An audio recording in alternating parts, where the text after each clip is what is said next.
গত বৃহস্পতিবার চ্যানেল 14-কে দেওয়া সাক্ষাৎকারে এই অভিমত প্রকাশ করেন তিনি। শুক্রবার এই তথ্য জানিয়েছে ইসরায়েলি গণমাধ্যম জেরুজালেম পোস্ট। সৌদি আরবে একটি ফিলিস্তিনি রাষ্ট্র গঠন করতে পারে সৌদিরা, সেখানে তাদের অনেক ভূমি রয়েছে, বলেন নেতানিয়াহু। ইসরায়েলের সঙ্গে সম্পর্ক স্বাভাবিক করার পূর্বশর্ত হিসেবে ফিলিস্তিনি রাষ্ট্র গঠনের কথা জানিয়েছে সৌদি আরব। এই শর্ত নিয়ে কোনো দর কষাকষি সম্ভব নয়, এটাও নিশ্চিত করেছে রিয়াদ। এই প্রসঙ্গে এক প্রশ্নের জবাবে নেতানিয়াহু বলেন, আমি এমন কোন চুক্তিতে যাব না যা রাষ্ট্র হিসেবে ইসরায়েলকে বিপদে ফেলবে। ফিলিস্তিনি রাষ্ট্র গঠনের পরিকল্পনায় সায় দেওয়া তো প্রশ্নই ওঠে না, বিশেষত 7 অক্টোবর পরবর্তী পরিস্থিতিতে, যোগ করেন নেতানিয়াহু। তিনি বলেন, আপনারা কি জানেন সেটা কি? একটা ফিলিস্তিনি রাষ্ট্র ছিল, সেটার নাম গাজা।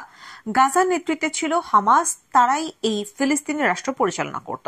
আর দেখুন আমরা সেখান থেকে কি পেয়েছি। হলোকস্টের পর সবচেয়ে বড় গণহত্যা।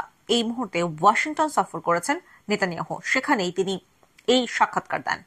এর আগে প্রেসিডেন্ট ট্রাম্পের সঙ্গে বৈঠক করার পর যৌথ সংবাদ সম্মেলনে যোগ দেন নেতানিয়াহু। এই সম্মেলনে গাজা দখলের বিস্ময়কর পরিকল্পনার বিষয়ে ঘোষণা দেন ট্রাম্প। ওই বৈঠকে সৌদি আরবের সঙ্গে ইসরায়েলের সম্পর্ক পুনঃস্থাপন ও স্বাভাবিক করার বিষয়টি নিয়েও আলোচনা করেন দুই নেতা। সংবাদ সম্মেলনের অল্প সময় পর সৌদি পররাষ্ট্র মন্ত্রণালয় জানায় তারা ফিলিস্তিনের রাষ্ট্র গঠনের আগে ইসরায়েলের সঙ্গে কোনো আলোচনায় বসতে আগ্রহী নয়।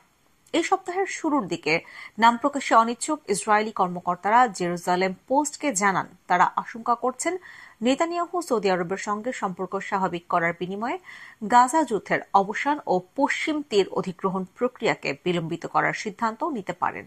কর্মকর্তারা জানান, ফিলিস্তিনি রাষ্ট্র গঠনে রাজি না হলেও পশ্চিম তীরের অধিগ্রহণ বন্ধ রেখে রিয়াদকে তুষ্ট করার চেষ্টা চালাতে পারেন নেতানিয়াহু।